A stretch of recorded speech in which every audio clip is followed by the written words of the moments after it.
Peace and greetings. This is Artis, and this is the Artis Smith Yoga Podcast. The monk and his girlfriend. So there's um, there are these two monks walking through the forest, going from one village to the next village. It's an older monk and a younger monk. So it's a long journey, and they're walking and having conversation, talking, and then right when they come to the middle point of their journey through the forest, they come across a river. On their side of the river, there, as they notice when they come up to the shore of the river, they notice a young, beautiful woman there trying to cross, but she can't because the river is moving too fast for her. So immediately, the older monk picks her up and carries her to the other side of the river. Walks through the water, carries her to the other side of the river. And when they get to the other side of the river, he puts her down. She says, "Thank you." He prostrates, and then they keep it moving. The older monk and the younger monk keep it moving through the forest to get to the village. The younger monk is going crazy on the inside of his mind. He can't say anything to the older monk right now. In his mind, all he's thinking about is that the monk picked her up and carried her. This is totally against everything that, it's a no-no. You don't talk to women in their particular type of practice. You don't talk to women. You don't look at women. He literally picked a woman up and carried her. This younger monk was just, he could not let it go. He was just thinking about it over and over and over again, the whole scenario. And they didn't speak from that time all the way till they got almost to the edge of the village. And the younger monk couldn't hold it back anymore. He asked him, he said, "Why did you do that? I don't understand. You picked her up, you carried her across that river. We're not supposed to do that. I don't understand." And the older monk said, "Listen, I picked her up and I took her to the other side of the river and I sat her down on the other side of the river. You are the one who is still carrying her, right?" So what is that telling us? What is that story telling us? There's a couple of different points in that story that you can extract from. One of the things that I like to look at is the fact that the thought of non-attachment. The older monk was experiencing or was showing the younger, this is non-attachment. You can still be doing things, be operating in the world, but you don't necessarily have to be attached to them, right? You can still move in this world, but not be of this world, right? And that's what the I think the monk was kind of demonstrating to the younger monk, and also demonstrating restraint. In the story, she was a beautiful woman, right? And so he has restraint. He's a brahmacharian. He showed um,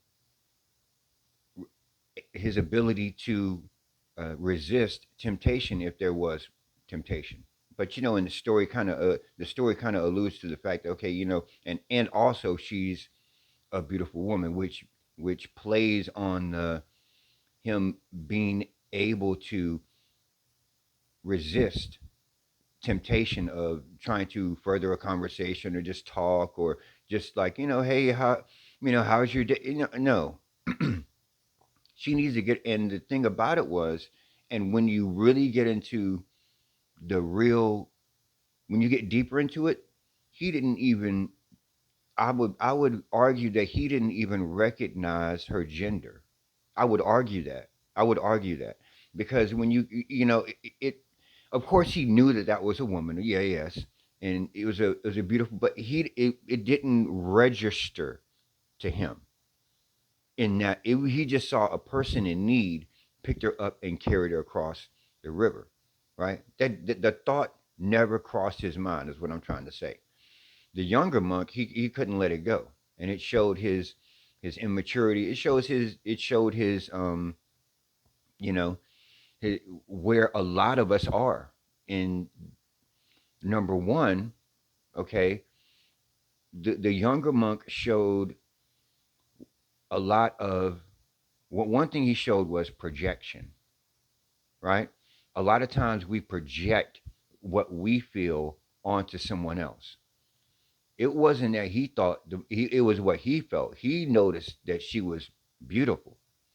It was in his mind the whole time, thinking about this beautiful woman and how the monk carried her. So in his mind, he's holding on to this. So he was still holding on to it because that was still part of his work. He was still working on the brahmacharya, the celibacy, the um the restraint, right? Because brahmacharya means celibacy, but it also means to walk in the path of the divine. So in that walk, there's a lot of things that go on, right? One of which is celibacy. But if you're a householder, if you're married, then that the celibacy is restraint, right? You just have restraint. You uh, deal with your partner, and that's it. You know what I mean? It's really simple. And so the brahmacharya, the young monk is working with that. He's working with that when he sees this young woman. He's working on suppressing, or working through, rather, not necessarily suppressing, but working through that, the urge and those desires, right?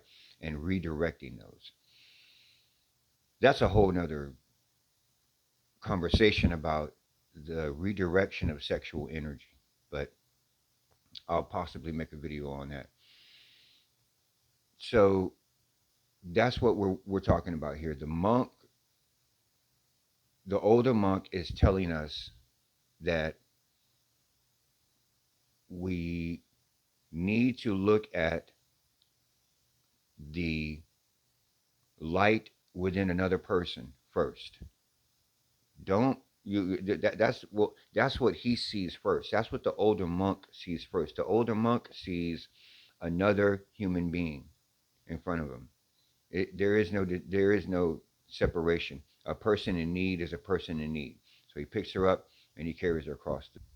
So the younger monk, it's a practice of brahmacharya for the younger monk. Being able to have some type of self control. The older monk, there's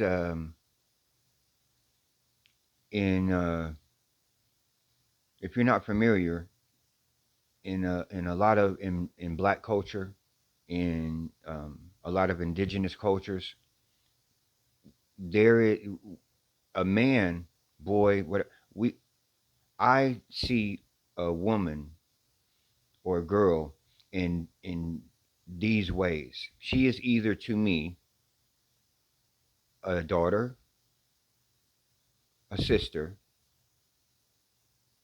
a um, niece, a mother, grandmother.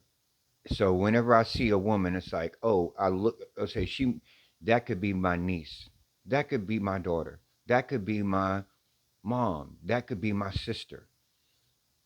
That is the way I look at every other woman other than my wife. My wife, I look at as she's complete for me. She is everything. Every other woman is mother, sister, auntie, and that's how the monk was looking at this girl who was on the side of the river. That was his child, or his niece, or his daughter. That was his viewpoint, and that's what.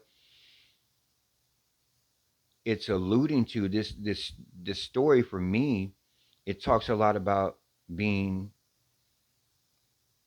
a person who has control over themselves. It's brahmacharya. It's brahmacharya means celibacy, yes. Moreover, brahmacharya means restraint, showing restraint. Okay? Being able to control yourself, having self control. And that is what the older monk was teaching the younger monk, being able to have control over yourself so you can help others, so you can genuinely help someone else, help other people. You can't ignore someone because of that reason you think there may be some kind of sexual desire. That means you need to work. You need to do more work. You need to do more work and more study on brahmacharya, or on being able to control that type of thing, right?